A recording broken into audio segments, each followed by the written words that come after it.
Um, do you guys want to hear me turn on my booklet with my new mic? Listen. Do you hear that? Oh wait. Okay, maybe it's not that good of a mic, but maybe it is. I don't know. It's a pretty nice mic. It looks legit as heck. Okay.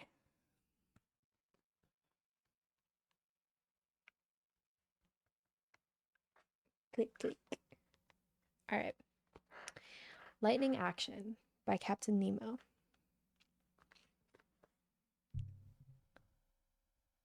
Bam. Okay.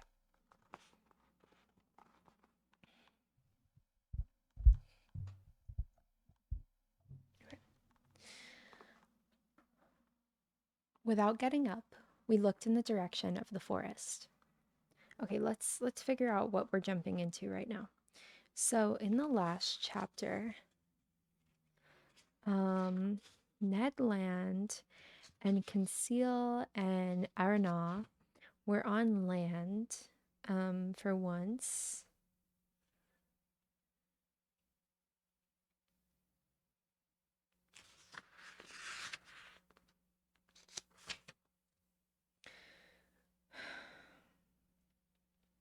Ah, and Ned and Conseil were suggesting that they don't return to the Nautilus.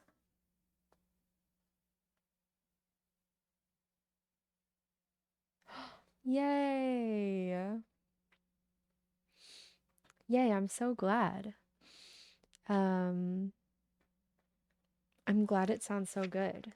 Hell yeah, Megan killed it. Um, yeah, I'm really, really grateful for this new microphone. Because this was the whole, you know, idea of the stream to begin with, right? Um, I mean, I don't know, you're the one that made me do it. But I think the whole idea was to have like a calming voice. So now that I have a proper mic, people can hear my calming voice. How nice. Yeah, I'm pretty stoked about it. Um, okay. So at the very end of this chapter, while they were on land, they had dinner together, and Ned Land suggested that they do not go back to the Nautilus, and I think that's where we are now. Okay. So, yes, without getting up, we looked in the direction of the forest. My hand stopped halfway to my mouth, while Ned's, of course, was at his lips. A stone doesn't fall from the sky, said Conseil. When it does, it's called a meteorite. Just then, a second stone, carefully aimed, knocked a juicy pigeon leg out of Conseil's hand, giving added weight to his remark. We sprang to our feet, raised our rifles, and prepared to face any attack that might be forthcoming. Could they be monkeys? Exclaimed Ned Land. Or something on that order, replied Conseil. Savages. Back to the boat, I cried, backing toward the sea. Indeed, the time had come to beat a retreat, for a score of natives, armed with bows and slings, were had appeared on the edge of a thicket, scarcely 100 paces to our right.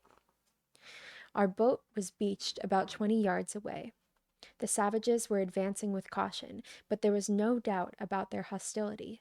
Stones and arrows rained above us. Ned Land had no intention of abandoning his provisions, and despite the imminence of danger, did not retreat until he had slung his pig over one shoulder and the caroons, the kangaroos over the other. In 2 minutes, we were at the shore. To load the boat with provisions and arms, push it out to sea, and pick up 2 oars was work of a moment.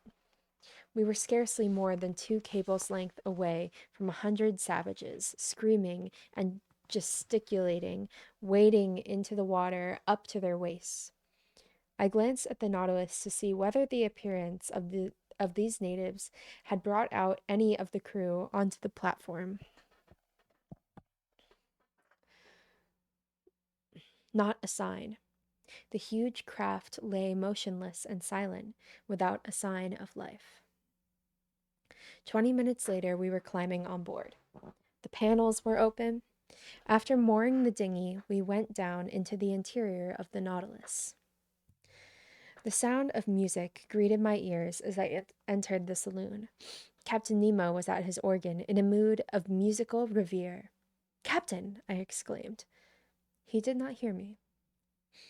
"Captain!" I repeated, nudging him gently out of his reverie. Startled, he turned around. "Ah, it is you, Professor," he said. "Did you have a successful hunt?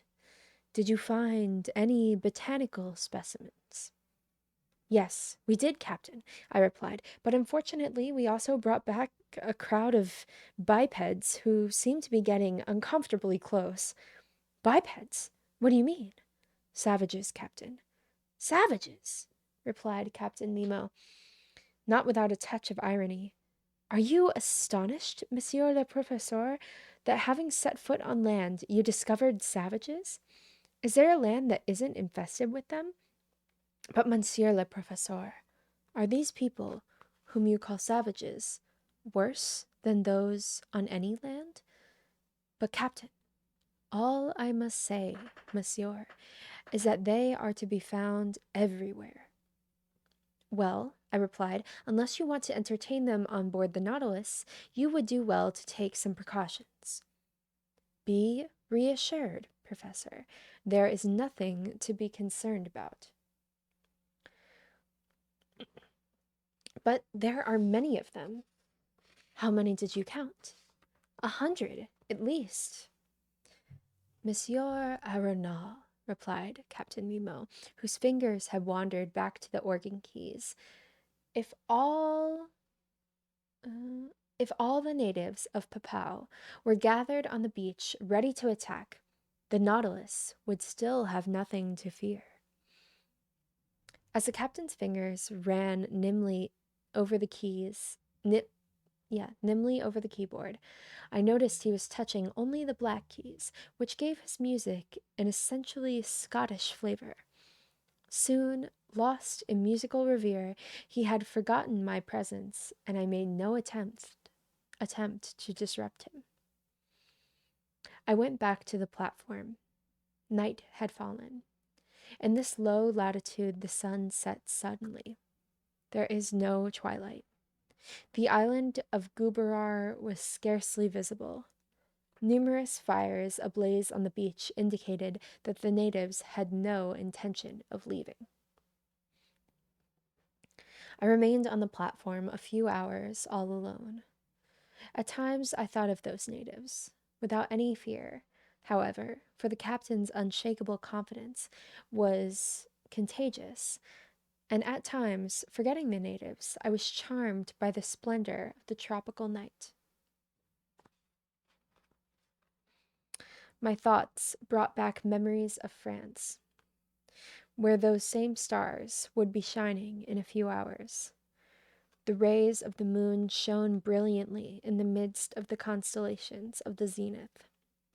Then the thought struck me that the day after the morrow, this obliging satellite would reappear, raise the waves, and extricate the Nautilus from her bed of coral.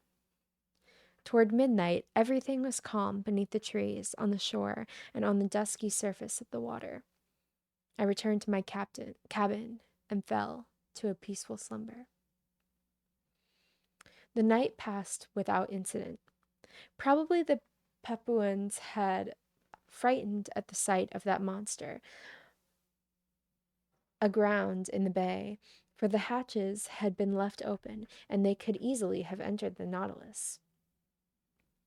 At 6 o'clock in the morning on the 8th of January, I returned to the platform. The shadows of morning were disappearing, and as the mist lifted, the shores and the peaks of the island became visible. The natives were still there, more numerous than the day before, 500 or 600, perhaps. Some of them, taking advantage of the low tide, appeared on the crests of the coral reefs, less than 2 cables' lengths from the Nautilus. I could see them clearly.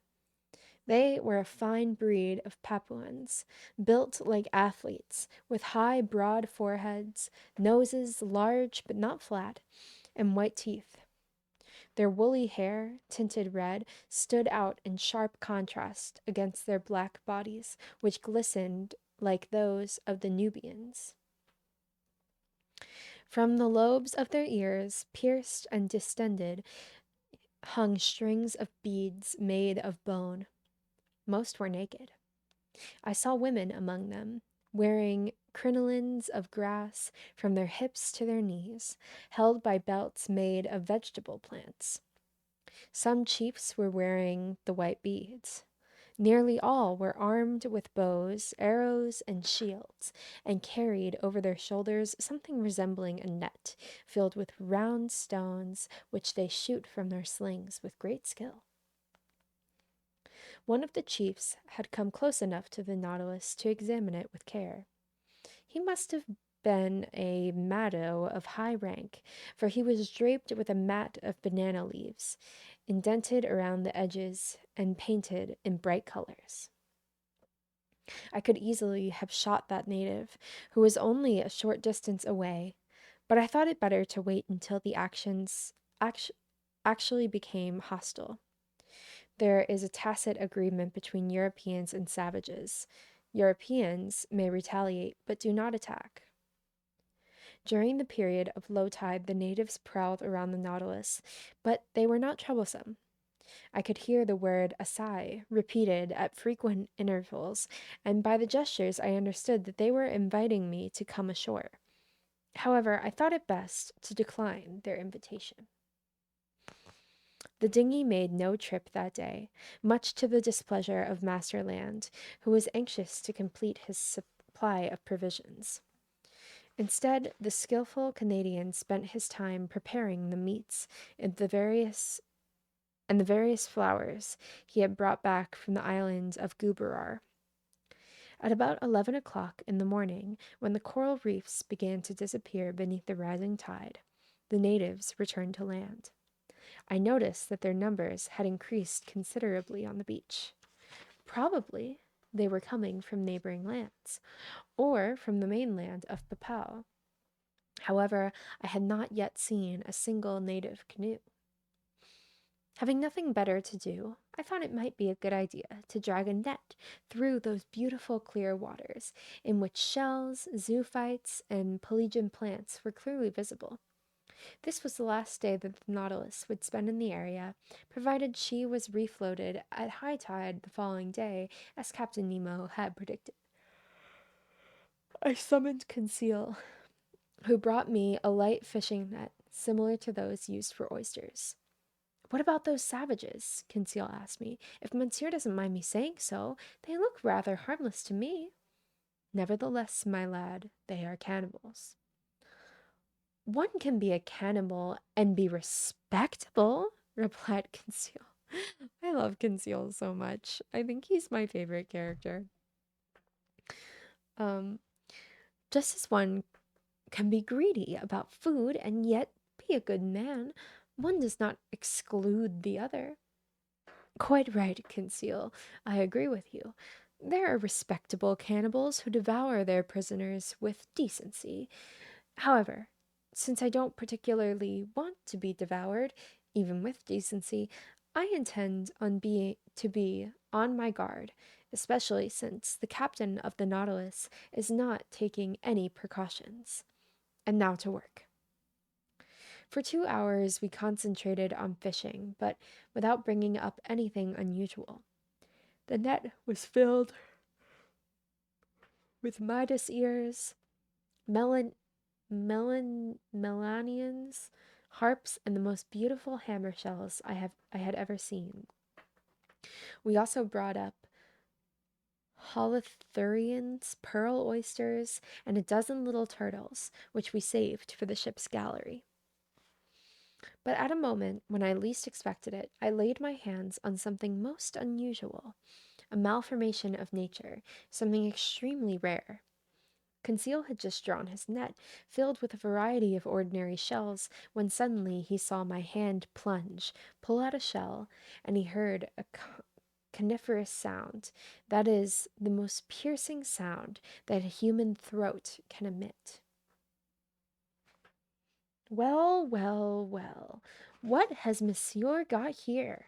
Asked Conseil in amazement. Has Monsieur been bitten? No, no, my lad. I would have willingly given a finger for this find. What find? The shell, I said, holding up the object of my triumph. But that's only an olive porphyry, genus Oliva, order of Pectinibrachia, class of gastropods, division of mollusks. Obviously. What the hell? Um, yes, of course, concealed, but instead of being curled from right to left, this olive shell is curled from left to right. Is that possible? Exclaimed Conseil. Yes, my lad, this is a left-handed shell. A left-handed shell, repeated Conseil, full of excitement. Just look at the spiral. Ah, Monsieur should believe me, said Conseil, taking the precious shell with a trembling hand. I've never felt so thrilled. Indeed, this was something to be thrilled about. It is a well-known fact, as naturalists will tell you, that right-handed is a law of nature. The stars and the satellites, and they move and rotate around the heavens, revolve from right to left. Usually, man uses his right hand rather than his left, and consequently, the things he creates, such as staircases, locks, watch springs, etc., are so contrived as to function from right to left. Nature has generally followed the same law of rolling up her shells. All of them, with rare exceptions, form right-handed spirals, and then by chance, one turns out to be left-handed. Collectors will pay its weight in gold to possess it. Conseil and I were deep in thought, fascinated by our find. I was thrilled at the thought of adding this precious object to the museum's exhibits. Conseil was holding the rare specimen in his open hand when a stone from the sling of a native struck and shattered it.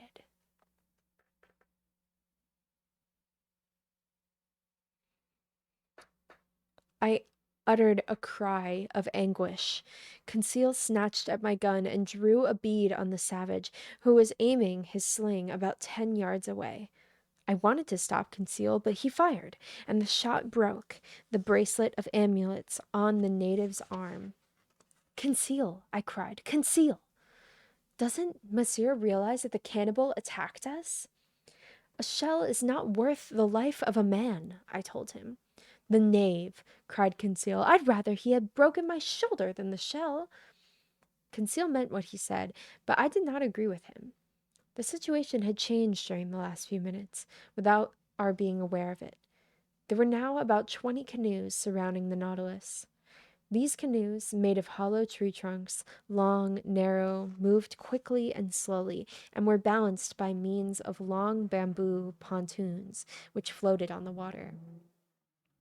They were ad adro adroitly steered by half-naked paddlers, and with some anxiety I saw these canoes coming toward us.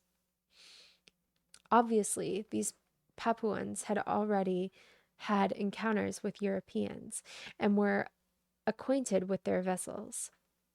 But this long iron cylinder lying in the bay without masts or funnels was evidently perplexing to them. Clearly, they were somewhat afraid, for up to now they had kept at a respectful distance. However, seeing it motionless, they began to gain confidence, and were now trying to find out more about it. This was exactly what we had to do to prevent them from doing. Our weapons, which were noiseless, were not likely to have any great effect on these natives, who only respect noisy firearms. If there is no thunder, men have little fear of lightning, although the danger is in the lightning, not in the thunder. Whoa. As the canoes came close to the Nautilus, a shower of arrows struck the hull. Heavens, it's hailing! Exclaimed Conseil. Perhaps the hailstones are poisonous. We must inform Captain Nemo, I cried, slipping down through the hatch. I made my way to the saloon, but found no one there. I ventured to knock. Let's see how this goes. I ventured to knock at the door that opened into the captain's room. I was answered by a "come in." I entered. Captain Nemo was poring over what looked to be an algebraic problem, in which x and other algebraic signs abounded. "Am I disturbing you?" I asked politely. "I'm afraid you are, Monsieur Aronnax," the captain replied, "but I imagine you have a good reason for wanting to see me." "Very serious indeed. We are surrounded by native canoes, and in a few minutes we shall certainly be attacked by several hundred savages." "I see," said Captain Nemo calmly. "So they have come with their canoes, have they?" "Yes, sir." "Well, monsieur, all we have to do then is close the hatches."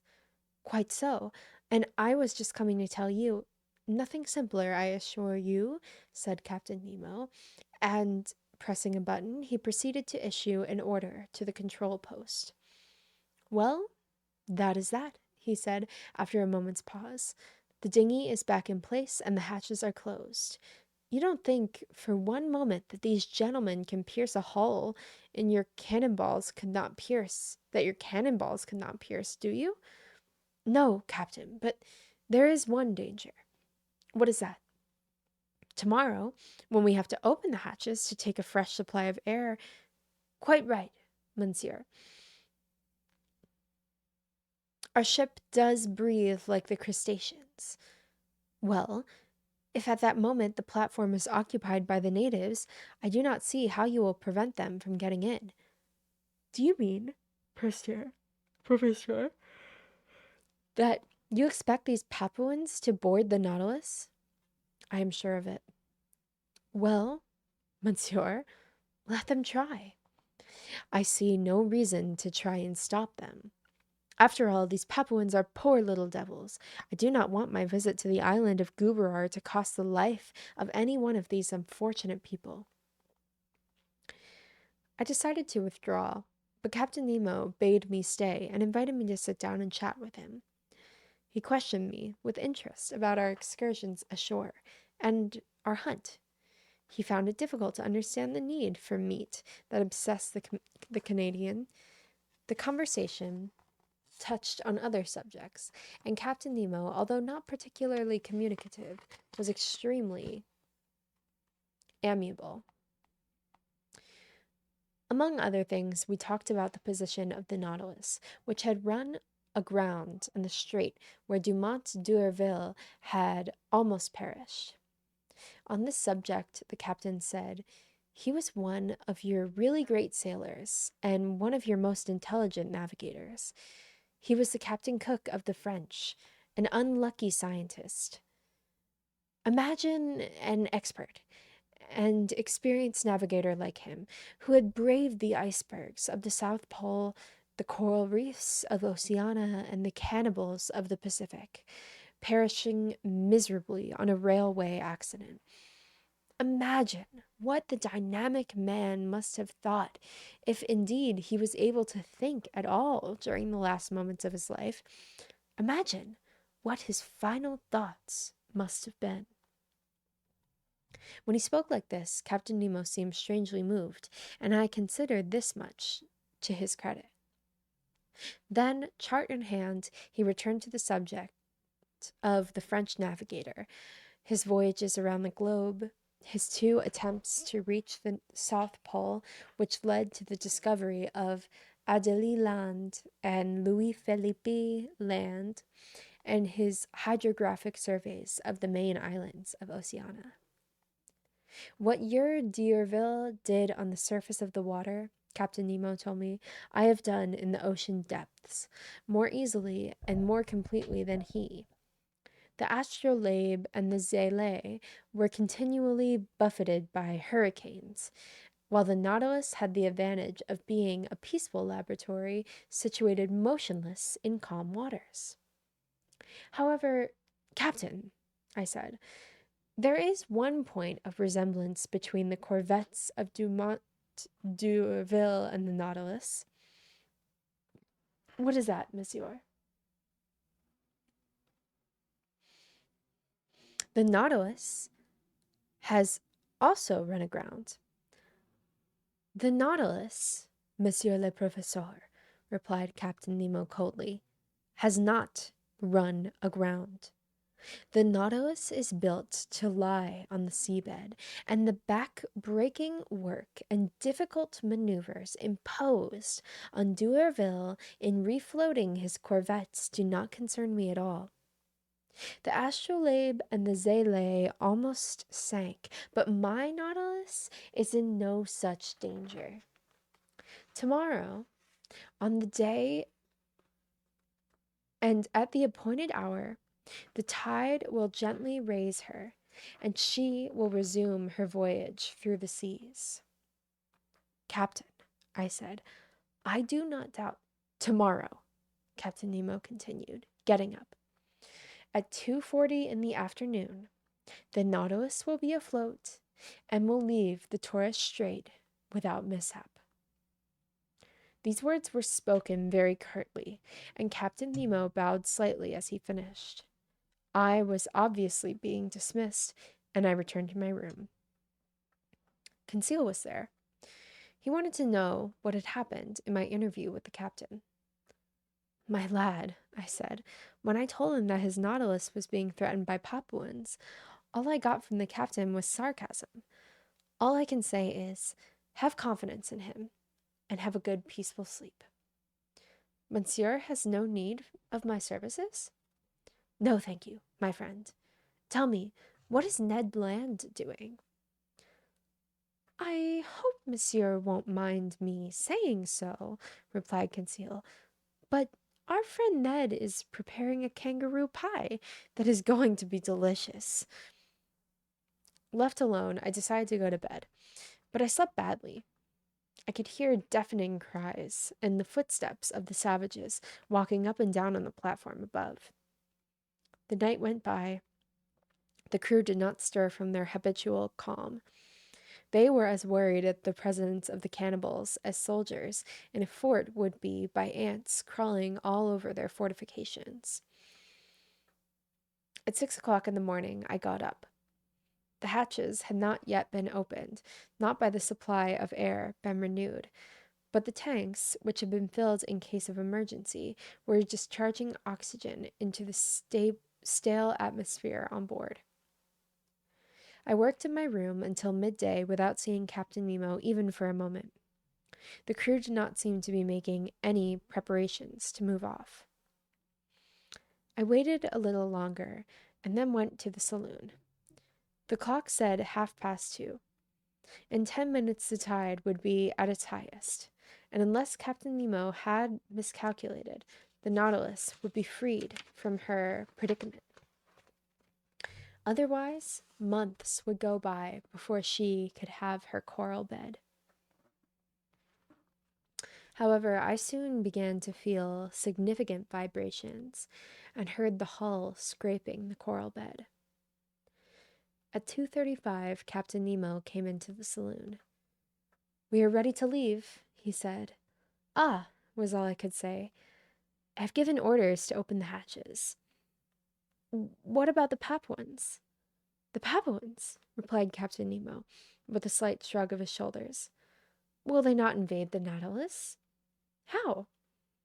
"By coming in through the hatches." "Monsieur Aronnax," Captain Nemo replied calmly, "it is not so simple to enter through the hatches of the Nautilus, even when they are open. I stared at the captain. Do you not understand me? He asked. I'm afraid I do not. Well, come with me, and you will see. I went out to the central staircase. There, Ned Land and Conseil, who were very intrigued, stood watching some members of the crew opening the hatches, while furious yells and fearful cries were heard from the outside. The panels opened outward, and immediately we saw a score of terrible-looking faces peeping in. But the first savage to put his hand on the rail of the staircase was thrown backward by some strange invisible force and ran away with awful screams and weird contortions. 10 of his companions followed him, and they all met the same fate. Conseil was beside himself with pleasure, while Ned Land, carried away by his impulsive nature, leaped to the stairs. But as soon as he grasped the railing with his 2 hands, he too was thrown back. "1,000 devils!" he exclaimed. "I've been struck by lightning!" That cleared up the mystery for me. The railing, connected to the ship's electric power, could be electrified up to the platform. Anyone touching it received an electric shock, which could be fatal if Captain Nemo wished it to be so. He had an electric barrier between him and the alien, a barrier no one could cross with impunity. Meanwhile, the Papuans had begun a retreat, fighting out of their wits, while we, who couldn't help seeing the funnier side, consoled and massaged the unfortunate Ned Land, who was cursing as one possessed. At that moment, the Nautilus, lifted up by the last undulating waves of the rising tide, left her coral bed on the 40th minute of the hour, at the exact time fixed by the captain. Her propeller threshed the waters slowly and majestically. Then she gradually picked up speed, and sailing smoothly on the surface of the ocean, left the dangerous Torres Strait safe and sound. Okay, that was chapter 22 of 20,000 Leagues Under the Sea, which was a good chapter, I think.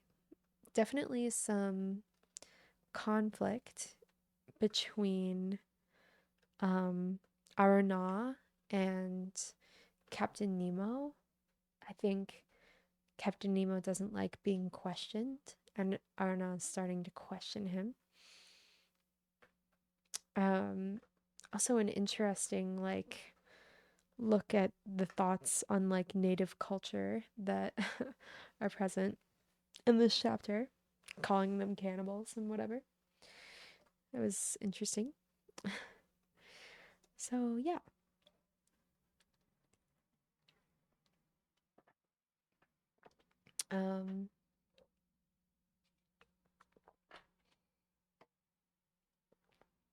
But without further ado, I guess it's time to get into the next chapter. Let's see how long this next one is. So weird, this new mic, you can hear me turning pages. 1, 2, 3, 4, 5, 6, 7, 8, 9. Only 9 pages. So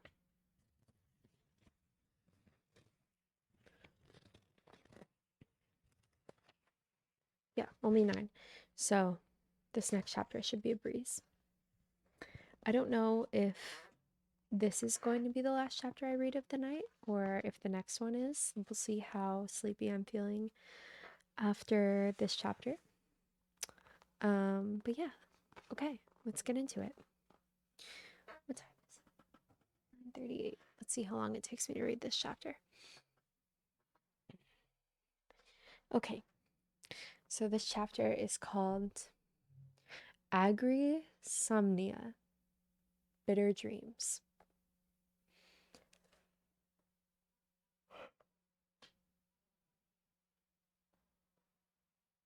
Just doing some neck rolls real quick. Okay.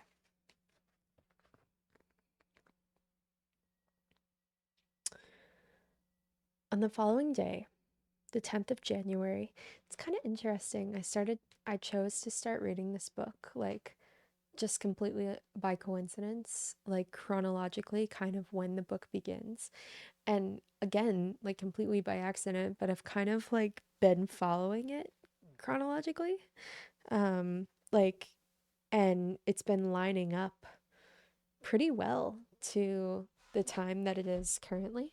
Like, it's interesting that this next chapter is the 10th of January. And we're not that far away from that. Um, but yeah, it's just interesting. Okay. On the following day, the 10th of January, the Nautilus continued her course underwater at a speed which I estimated at not less than 35 miles an hour. Her propeller turned so fast I could, excuse me, neither follow nor count its revolutions. When I considered how this powerful electric energy propelled her, provided the Nautilus with heat and light, defended her from outside attacks, and transformed her into a forbidden object, which no profane hand might touch without being electrocuted, my admiration knew no bounds, an admiration that was easily transferred from the craft of the engineer who had conceived it. We headed directly west, and on the 11th of January we doubled Cape Wessel, situated at longitude 135 degrees and latitude 10 degrees north, which forms the eastern point of the Gulf of Carpentaria. The reefs were still numerous, but more sparsely scattered, and were indicated on the map with perfect precision. The Nautilus easily avoided the board, situated at longitude 130 and 10th parallel, which we were following faithfully. On the 13th of January, Captain Nemo, reaching the Sea of Timor, came upon the island of that name at longitude 122 degrees. This island, whose area covers 1,625 square leagues, is governed by Rahas. These princes claim to be sons of the crocodiles. That is to say, the most noble descent to which a human being can lay claim. Moreover, their scaly ancestors swarm in all the rivers of the island, and are the objects of great veneration. They are protected, pampered, adulated, and fed. Young maidens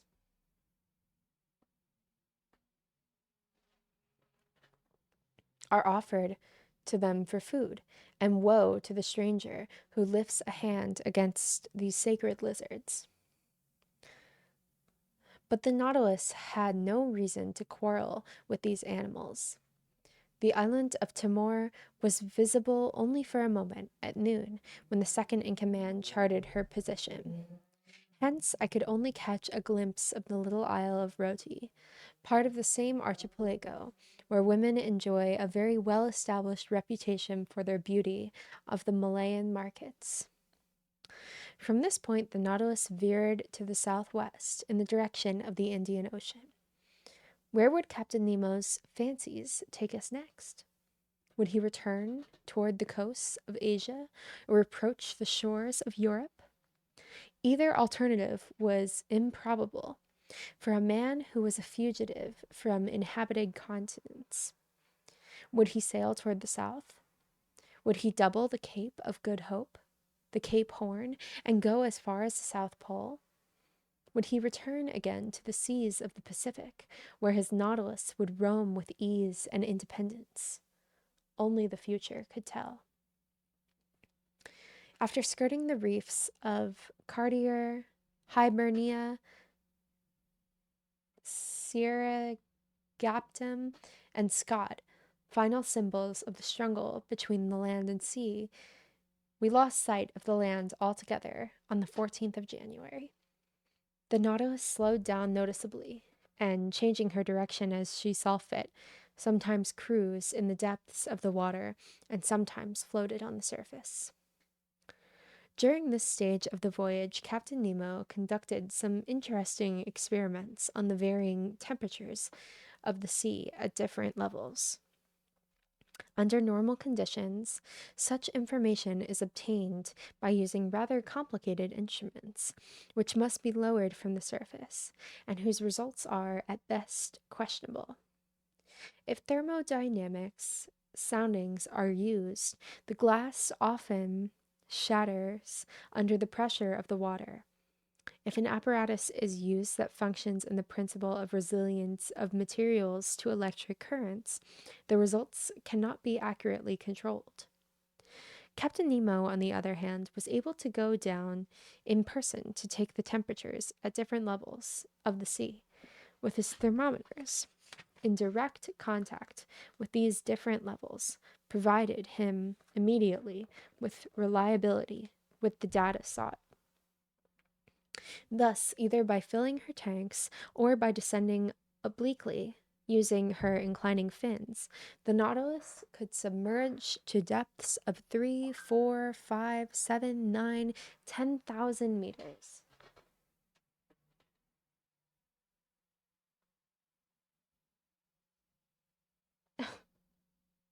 It's funny. Um,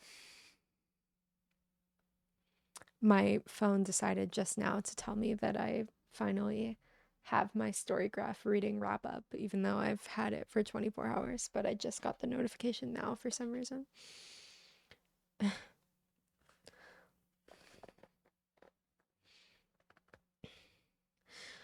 The final result of these experiments was that the sea maintained, at a depth of 1,000 meters in any latitude, a permanent temperature of 4.5 centigrade, or 40 degrees Fahrenheit. I followed these experiments with intense interest. Captain Nemo threw himself passionately into his work. I often asked myself what the purpose was in collecting this information. Was it for the benefit of his fellow beings? That was unlikely, because sooner or later his laborers were destined to perish with him in some unknown sea, unless he intended to bequeath the results of his experiments to me. But that, of course, would purpose an end to a strange voyage, an end that was not foreseeable as yet.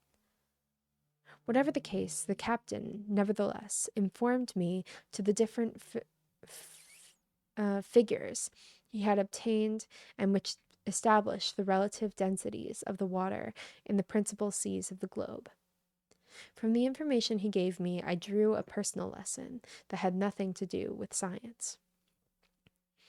It was during the morning of the 15th of January. The captain, with whom I was strolling on the platform, asked me whether I knew the different densities of sea waters.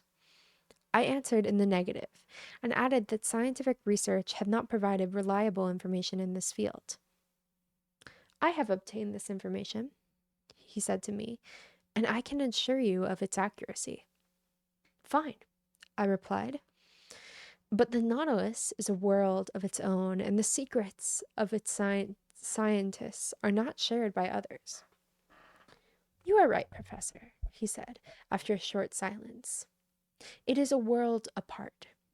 It is as foreign to the earth as are the planets which accompany this globe around the sun.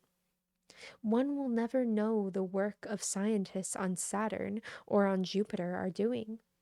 However, since chance has joined our destinies, I can tell you the results of my observations. I am listening, Captain.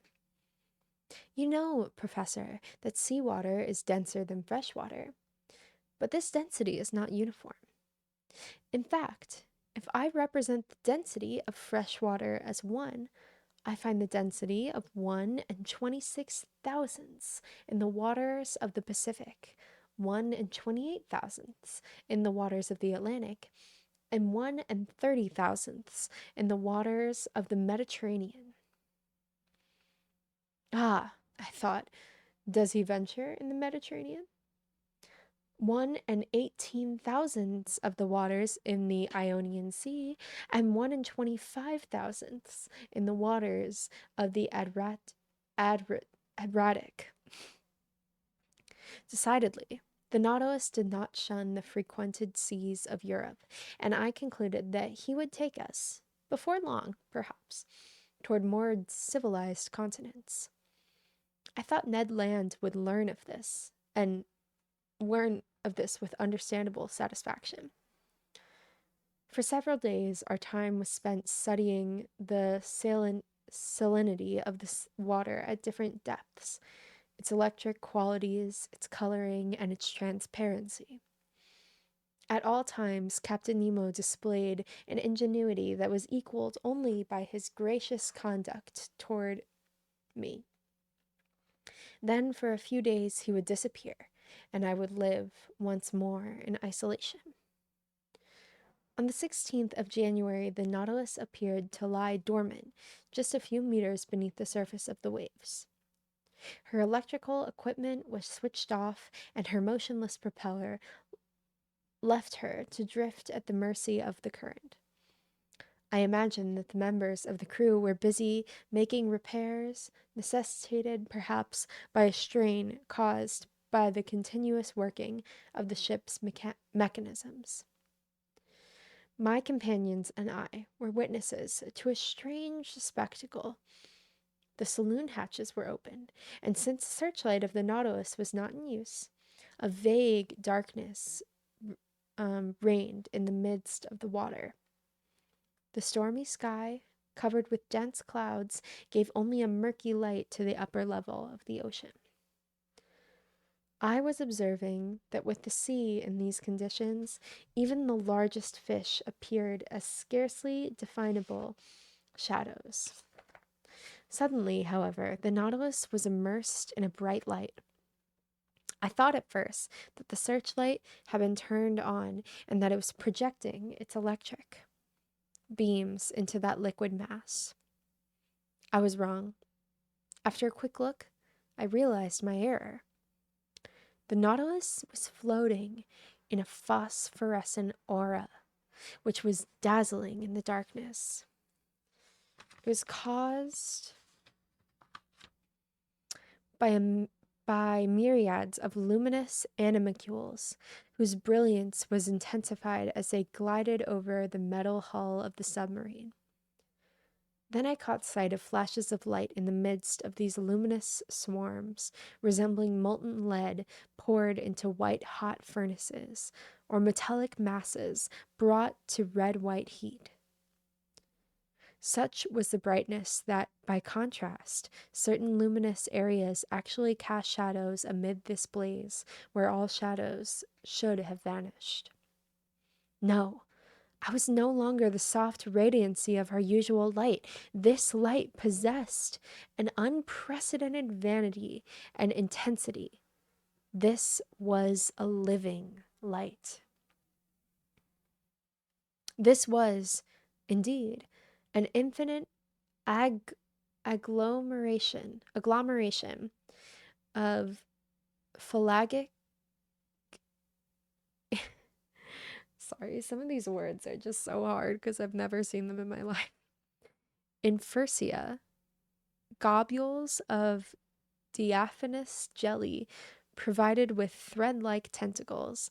As many as 25,000 of them have been counted in 30 cubic centimeters of water. Their light was further intensified by the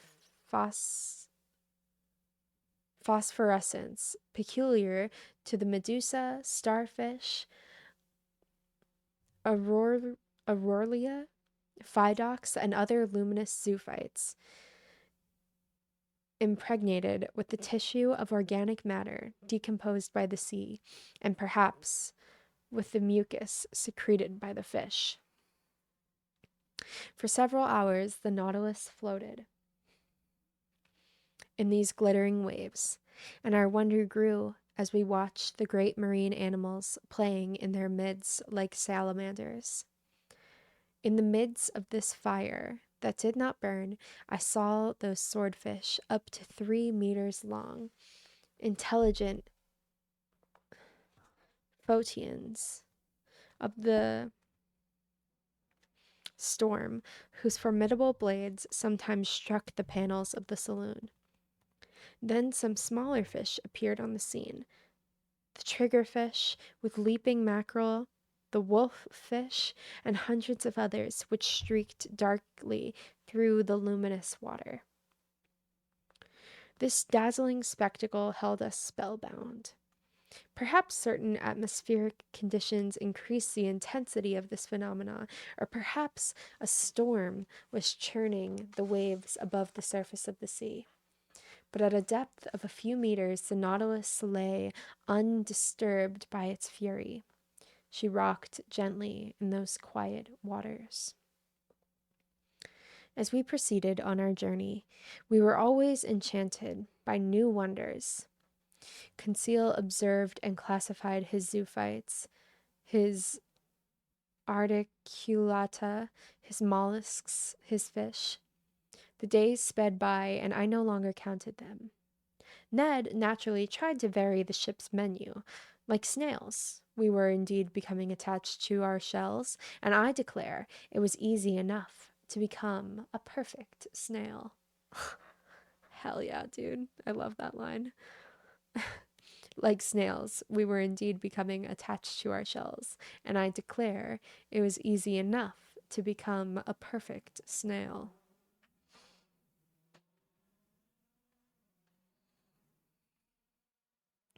We seem to have become so accustomed to this natural manner of living that we no longer thought any other existed in the world. However, our incident occurred that soon reminded us of our strange situation. On the 18th of January, the Nautilus was at a longitude 105 degrees, latitude 15 degrees south. The weather was threatening. The sea was rough and turbulent. The wind blew violently from the east. The barometer, which had been dropping for days, indicated a coming storm. I climbed up on the platform, just as the second in command was taking our position. I waited, as usual, for him to pronounce his daily phrase. But on that day, he substituted another, no less incomprehensible. Almost immediately, I saw Captain Nemo appear. He studied the horizon with the aid of a spyglass. For a few minutes, the captain stood motionless without taking his eyes off the point he was observing with his spyglass.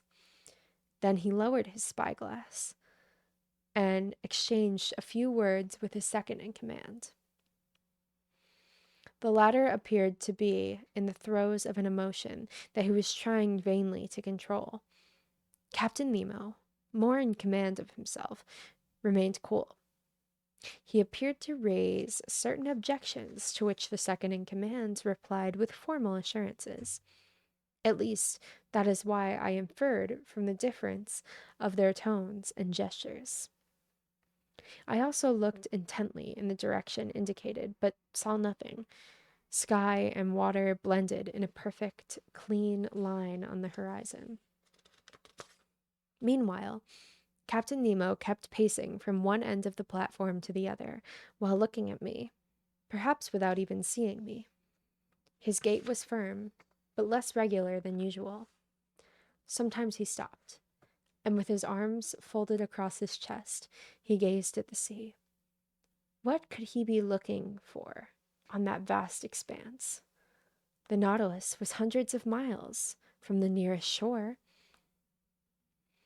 The second in command had again taken up the spyglass and was obstinately peering at the horizon. He glanced to and fro and stamped his feet. His agitated state was in sharp contrast to that of the captain.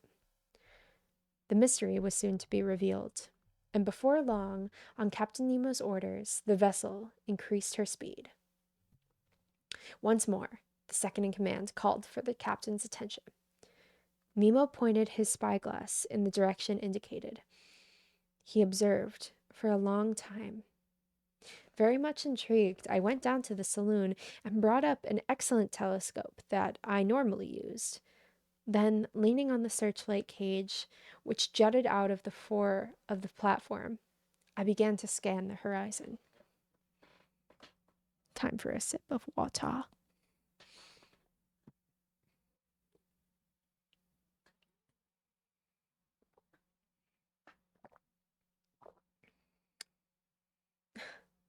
With this new mic, can you hear me swallowing my water? Thank you. Wow. I'll hydrate again for you. RN Liquendi. Oh, okay. That's good to know.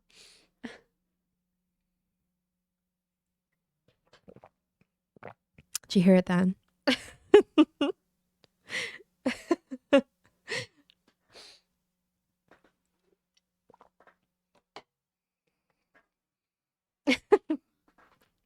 Hell yeah.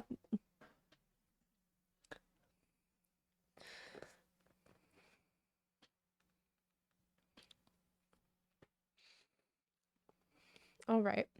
Where was I now?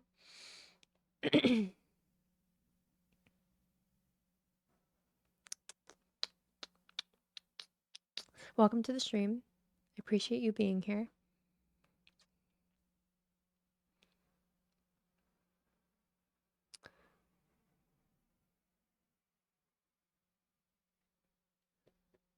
Okay.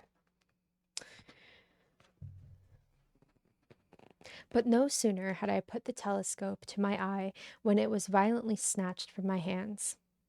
I turned around. Captain Nemo stood before me, and I no longer recognized him.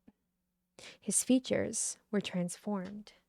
His eyes, lighting up uh, menacingly, sank back beneath his furrowed brows. With his teeth set, his body stiff, his fists clenched, and his head hunched between his shoulders, he betrayed a hatred that pervaded his whole person. He did not stir. My telescope, which had fallen from his hand, rolled to his feet. Had I, without wishing to do so, provoked his anger? Did his unfathomable person think that I had discovered some secret that was forbidden to the guests of the Nautilus? No, I was not the object of the hatred, for he was not looking at me. His eyes remained obstinately fixed upon that mysterious point in the horizon. At last, Captain Nemo recovered his habitual calm. He addressed a few words to his lieutenant in the language foreign to me. Then he turned toward me. Monsieur Aronnax, he said in a somewhat commanding tone, I am asking you to observe one of the conditions of our bargain. What is it, Captain? You must be confined, you and your companions, until I decide to grant you your freedom again. You are the master, I replied, looking him in the eye. But may I ask you one question? None, monsieur. I had no choice but to obey, since any resistance would have been impossible. I went down to the captain, occupied by Ned Land and Conseil, and I informed them of the captain's decision. You can imagine how this news was received by the Canadian. There was, besides, no time for explanations. 4 men of the crew were waiting at the door, and they conducted us to the cell which we had spent our first night aboard the Nautilus. Ned Land ventured to complain. There was no answer. The door was closed behind them. Can Monsieur tell me what this is all about? Conseil asked me. I told my companions what had happened. They were as astonished as I, but equally puzzled. Meanwhile, I was deep in thought. I could not rid my mind of the strange fear that had possessed Captain Nemo. I found it impossible to connect 2 logical ideas, and I was soon involved in the most absurd suppositions. I was aroused by my engrossing thoughts by Ned Land. Well, lunch is served. Indeed, the table had been set. It was evident that Captain Nemo had given this order at the same time that had been ordered the speed of the Nautilus to be increased. Will Monsieur allow me to make a suggestion? Conseil asked me. Yes, my lad, I replied. Well, sir, I suggest that eat his repast. It would be wise because we never know what may happen. You are right, Conceal. Unfortunately, said Ned Land, they've only given us the usual fare. Ned, my friend, retorted Conceal, what would you have said there if there had been no meal at all? This reasoning cut short any further complaints from the harpooner. We sat down. The meal passed in relative silence. I ate little. Conceal forced himself in the interests of prudence, and Ned Land, in spite of himself, did not miss a bite. When the repast was over, each withdrew to a corner. Just then, the luminous sphere which lit the cell went out, and we were left in total darkness. Ned Land left no time in falling asleep, and to my surprise, Conceal also allowed himself to sink into a deep slumber. I wondered what could have been the reason for this irresistible need to sleep, when I also felt my brain overcome in an intense drowsiness. I tried to keep my eyes open, but they kept closing despite my efforts. A painful suspicion crossed my mind. Evidently, some sedative had been put into the food that we had just eaten. The prison alone, then, was not enough to conceal the plans of Captain Nemo. He had felt the need of putting us to sleep also. I heard the hatches closing. The motion of the waves, which has caused the ship to roll slightly, ceased. Had the Nautilus left the surface of the ocean? Had she submerged again into the quiet depths of the waters? I tried to fight off my drowsiness. It was impossible. My breathing grew weaker. I felt a mortal chill freeze my heavy, almost paralyzed limbs. My eyelids, like leaden seals, fell over my eyes. Now I could not raise them. A morbid sleep, full of delusions, overwhelmed my whole being. Then the visions disappeared and left me in a state of oblivion. Okay, that was chapter 23 of 20,000 Leagues Under the Sea.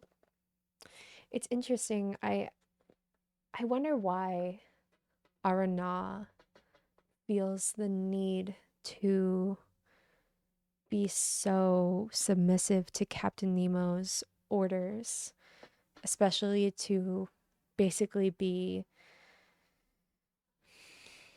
confined once again as a prisoner aboard the submarine. I wonder why he so quickly says yes and doesn't try to fight him. And I think in every single chapter, Nemo becomes more and more mysterious. Okay, so that was chapter 23.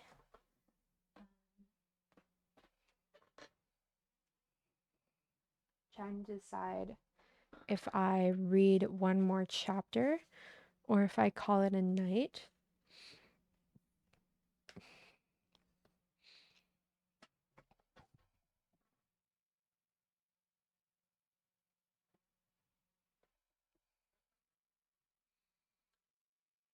Also, if you're watching, I have a question for you. Does this shirt give you any, ring any nostalgic bells in your mind? Because if it does, I'm Steve. I'm Steve from Blue's Clues, in case you're curious. Not actually, but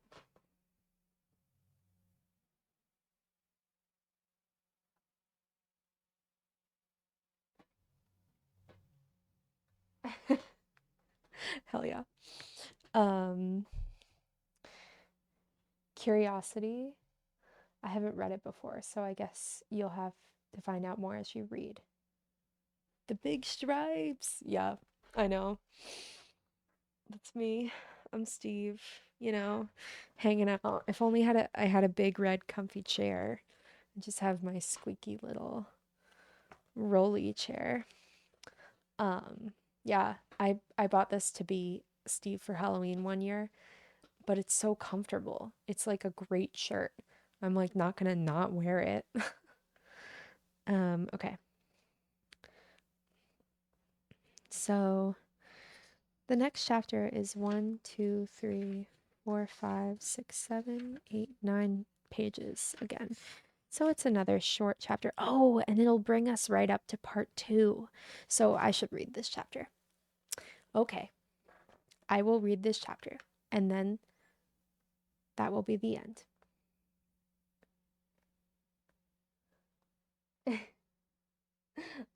Lean into it. um, Wait a second. I can totally lean into this. Wait, before I start this chapter, give me 1 second. Hold on.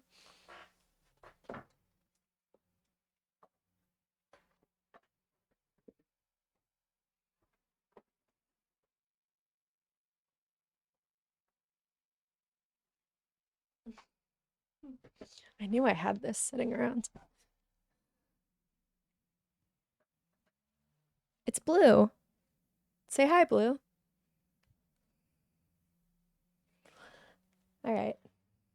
Blue can hang out here for the rest of the stream.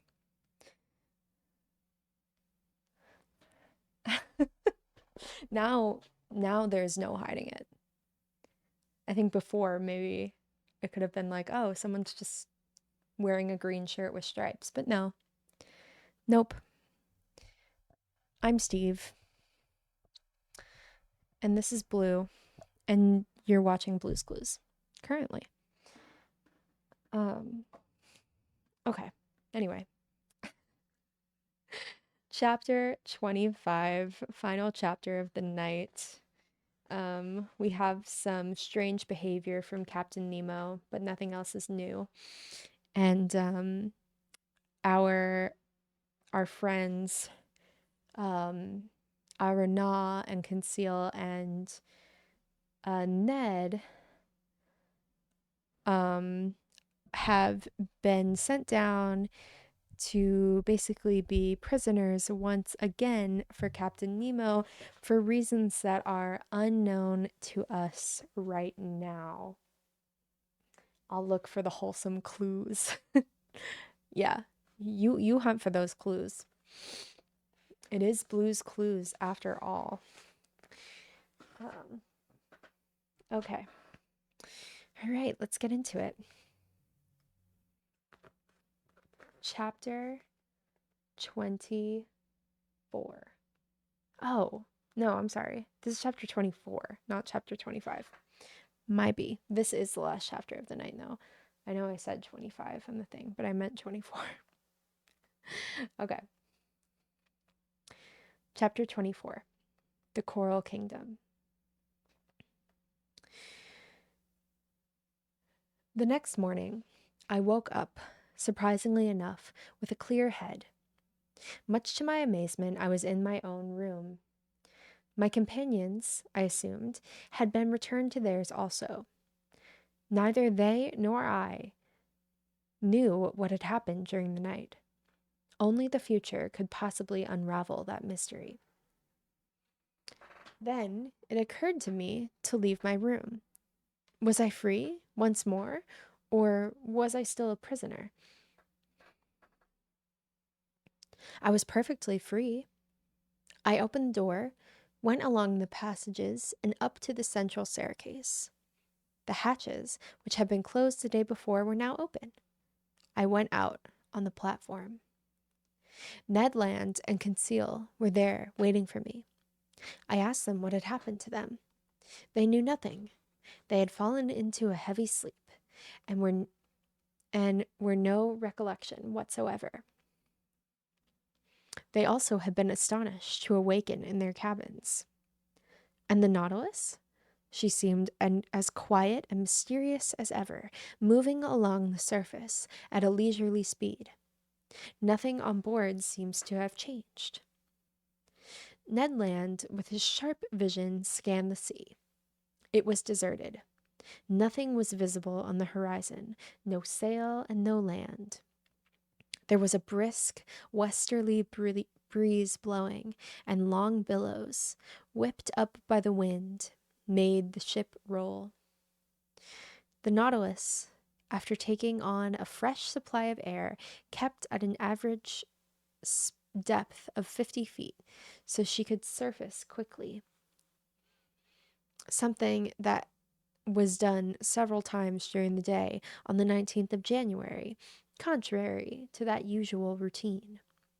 When that occurred, the second in command would go up on the platform and repeat the usual phrase, which could be heard down below.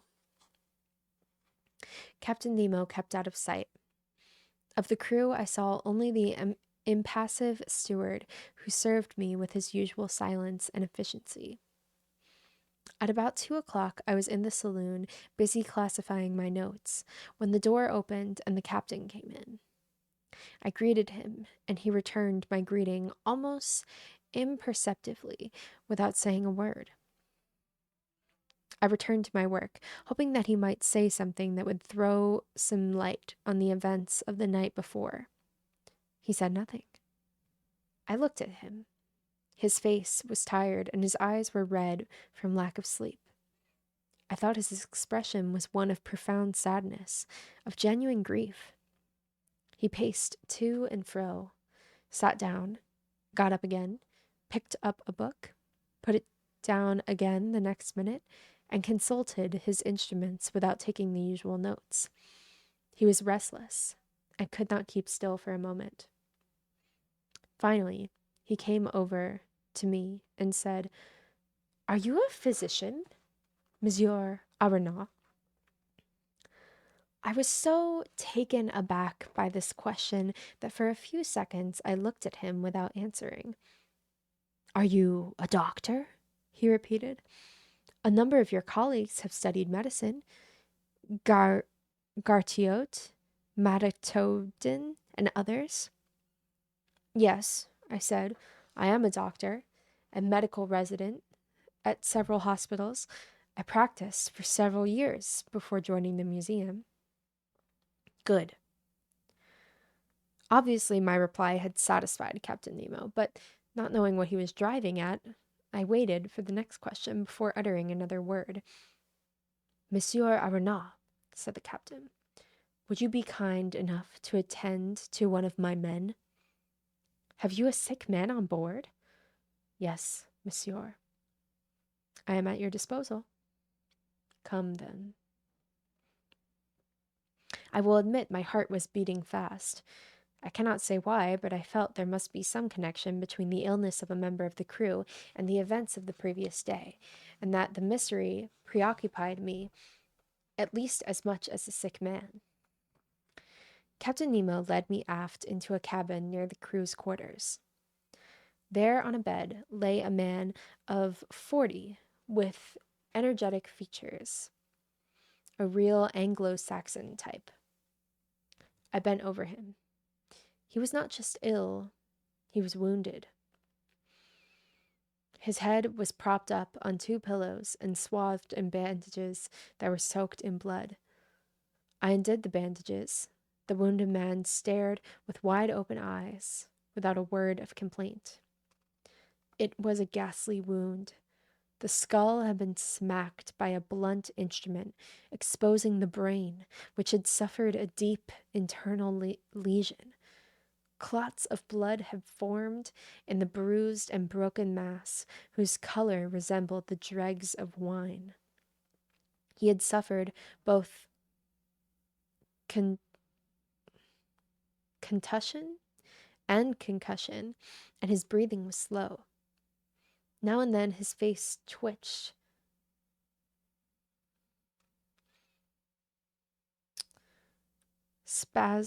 Spasmodically. The paralysis of his brain was massive, affecting both feelings and movement. I felt the patient's pulse. It was intermittent. The extremities of his body were already getting cold. It was evident that death was approaching. There was nothing I could do. After having dressed his wounds, I rebandaged his head. I turned to Captain Nemo. "Where did he get this wound?" I asked. "What does it matter?" the captain replied evasively. "A collision broke one of the levers of the engine room, and it hit the man on the head. The second in command was in danger. He threw himself forward to receive the blow. A brother gives his life for a brother. A friend dies for a friend. What could be simpler? That is the law aboard the Nautilus. What do you think of his condition?" I hesitated. "You may speak," said Captain. "This man doesn't understand French." I took one last look at the wounded man and said, "This man will die within 2 hours." "Can nothing save him?" "Nothing." The captain clenched his fist. Tears appeared in those eyes I had thought incapable of displaying any emotion.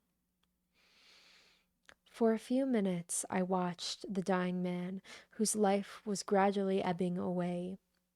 He grew paler and paler beneath the glare of the electric light that fell on his deathbed.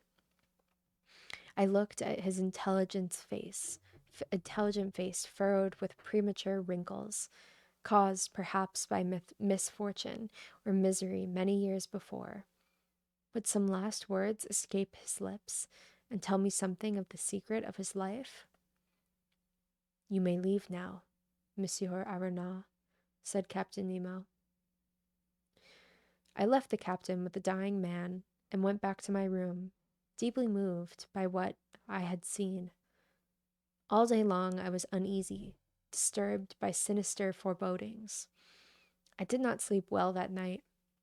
During my waking moments between strange dreams, I thought I heard deep sighs in the distance, like the chants of a funeral psalm. Could this be a prayer for the dead, murmured in a language I did not understand? Next morning, I went up to the bridge. Captain Nemo was there. When he saw me, he came over to me. "Professor," he said to me, "would you like to go on an excursion today, under the sea?"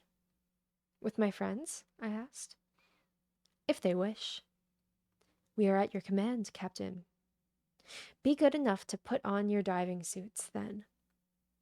There was no mention of the dead and dying man. I joined Ned Land and Conseil and told them of Captain Nemo's invitation. Conseil accepted immediately, and for once the Canadian, too, seemed quite willing to come. It was 8 o'clock in the morning. At 8:30, we were dressed in our new adventure and outfitted with our breathing and lighting equipment. The double doors were opened, and accompanied by Nemo, who was followed by a dozen members of the crew, we set foot on the bottom of the sea, where the Nautilus lay at a depth of about 30 feet. There was a gentle slope leading down to an uneven stretch of land, at a depth of about 15 fathoms. This surface was completely different from the one I had encountered during my first excursion beneath the waters of the Pacific. Here there was no fine sand, no prairie, no Pelagian forest. I immediately recognized this marvelous region to be into which Captain Nemo was leading us. It was the Coral Kingdom. In the branch of zoophytes, class of alcarines, we find the order of gorgonerates,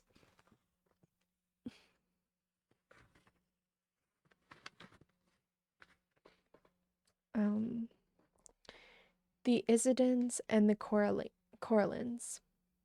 Coral belongs to the last group. It is a curious substance that is formally classified in turn as belonging to the mineral, vegetable, and animal kingdoms. This substance was medicine to the ancients, but it is jewelry to the modern world.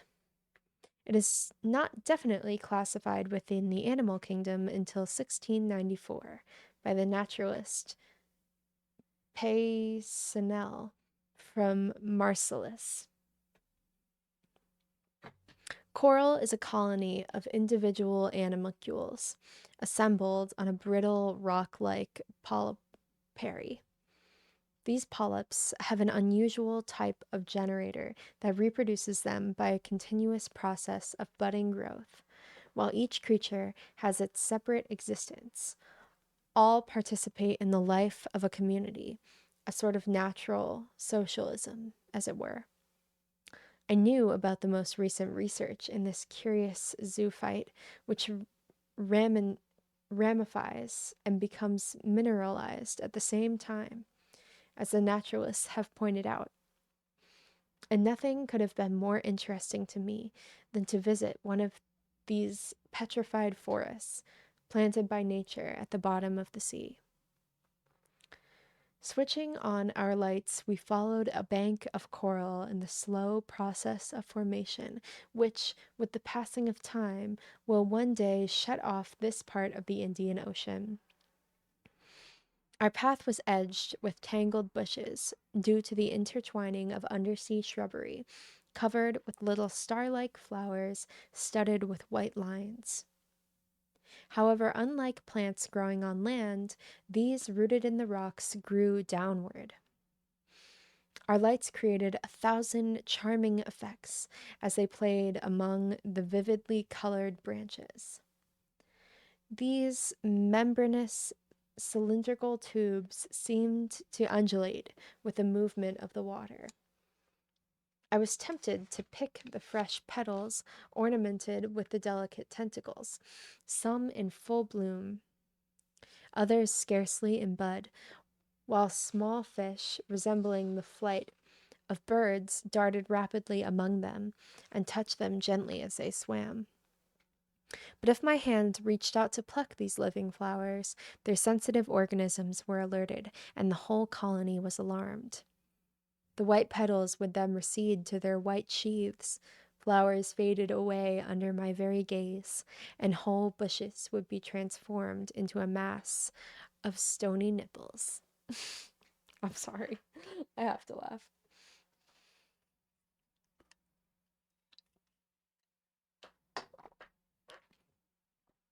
Okay. Chance had brought me into the presence of the most precious specimens of the zoophyte. This coral was just as good and just as valuable as the coral found off the shores of Italy, France, and the coastal regions of North America. Its brilliant, delicate tints more than justify the poetic names given to it by the trade: fleur de sang and écume de sang, the flowers or foam of blood. It sells for as much as 500 francs a kilo, and these beds, there is enough to enrich a whole world of coral traders. The precious substance, which, combined with other types of polypary, I thought I was going to sneeze, had formed compact, tangled masses called maciota, among which I noticed some magnificent specimens of pink coral. As we advanced, the bushes grew thicker, the tree-like formations taller. These were veritable petrified thickets, and long stretches of fantastic shapes opened up before us. Captain Nemo led us through a dark gallery, whose gentle slope brought us down to a depth of about 300 feet. Our lights at times produced magical effects as they played on the rugged contours of the natural arches and hanging formations, which resembled chaplets tipped with fiery dots. Among the coralline branches, that's crazy that coralline has a definition. I thought Coraline was just a name that Neil Gaiman made up for the character. That sounded kind of not quite like Caroline, but apparently Coraline is a tuft of coral. Anyway, a species of seaweed hardened into crust by their cal- calculus salts. Some of these were green, others red. Naturalists, after many long discussions, have found and definitely regaled them to the vegetable kingdom.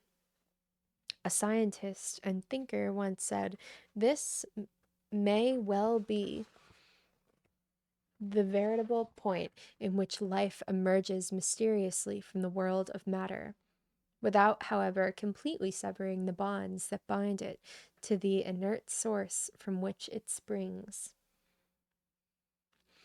After walking for 2 hours, we had finally reached a depth of approximately 900 feet, that is to say, the extreme limit at which coral begins to form. No isolated shrubbery here, no brushwood, nothing but an immense forest of large mineral vegetations, huge petrified trees bound by garlands of plumerias, tropical creepers, all tinged with hues and reflected light. We walked under high branches, almost invisible in the shade of the waves, while at our feet tubipores, meandrins, stars, fungi, and charophytes formed a flowery carpet strewn with dazzling gems. What an indescribable spectacle! If we had been able to communicate, if only we had been able to communicate our feelings. Why were we imprisoned behind masks of metal and glass? Why were we prevented from talking to each other? If only we could have shared the life of all those fish and swam in these crystal waters.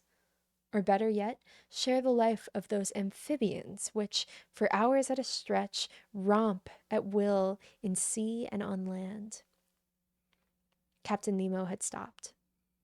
My friends and I stopped also, and, turning, I saw the crew form a semicircle around their chief. Then I noticed that 4 of them were carrying an oblong object on their shoulders. We were at the center of a vast clearing surrounded by the lofty branches of a submerged forest. The rays of our light created something resembling a twilight, which lengthened immeasurably the shadows of the bed of the sea. On the edges of the glade, complete darkness reigned, except for an occasional spark emitted by the living skeletons of the coral. Ned Land and Conseil were standing near me. As we watched, it occurred to me that I was going to be present at some strange ceremony. Looking closer at the ground, I saw the surface broken here and there by slight mounds, encrusted with calcareous deposits, but arranged in a regular pattern that betrayed the hand of man. In the middle of the clearing, on a pedestal of rocks thrown on top of each other, stood a cross of coral, whose long arms, one would have thought, were made of petrified blood. At a sign from Captain Nemo, one of the men came forward, to within a few feet of the cross had begun to dig a hole with a pickaxe he had detached from his belt. Then it dawned on me. This clearing was a ceremony. Oh, a cemetery. A hole. A grave. The oblong object. The body of the man that had died during the night.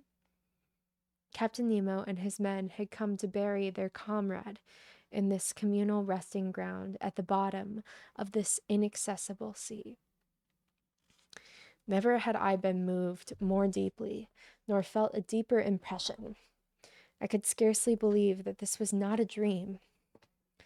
Meanwhile, the grave was slowly being dug, while the fish, disturbed, lay here and there.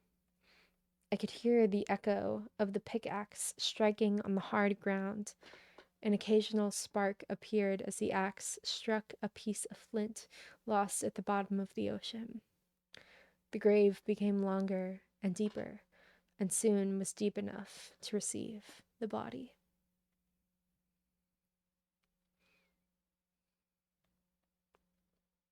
Then the bearers stepped forward.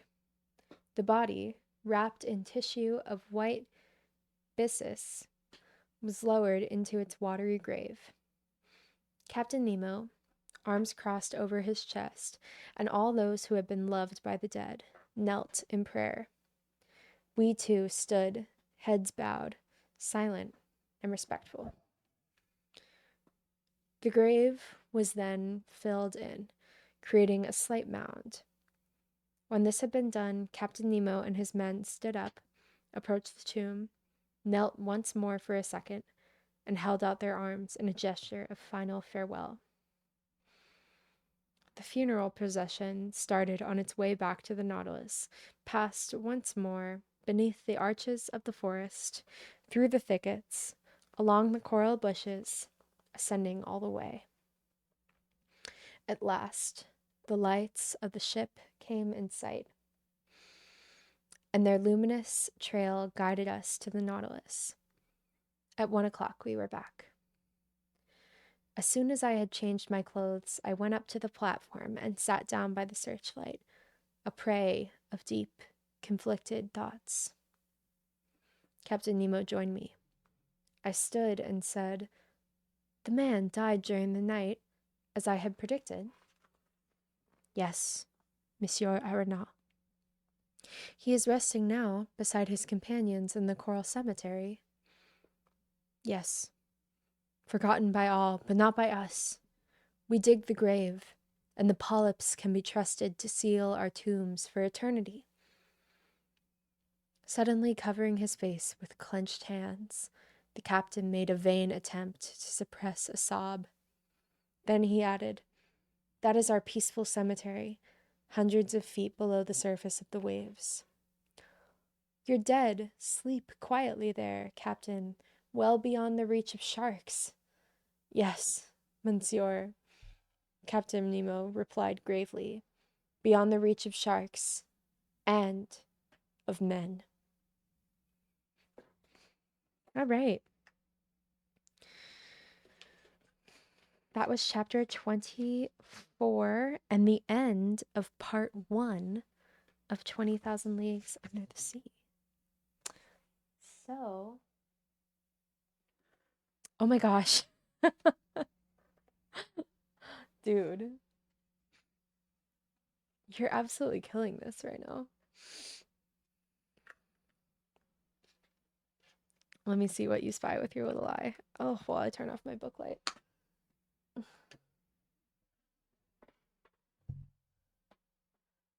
A dream catcher, an iguana. Okay, there's the dream catcher. I'm like playing it with myself. I don't know where the iguana is.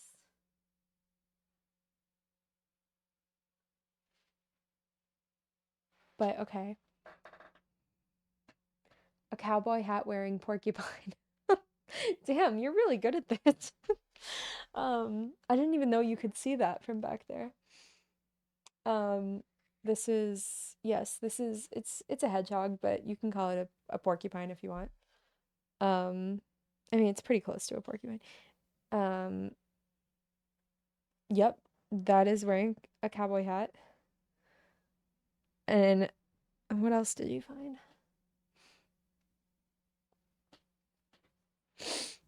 Um, sperm whale bookends. Duh.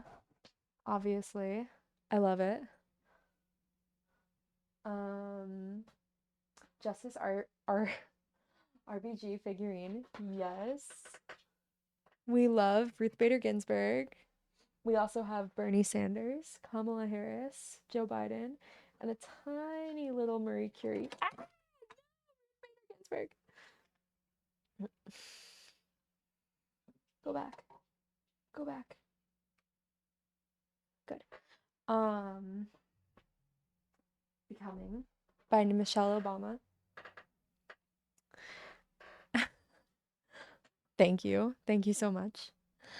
Um, so what thank you. Thank you. Thank you. So all these clues all together, when we put all these clues together, what do we get? We get um we get perhaps a nerdy 25-year-old reading a book on a Wednesday night. Um anyway, thank you for sticking around. I appreciate you being here. And thank you for listening. And I will be back again tomorrow to do the same exact thing. So, good night. And yeah, bye.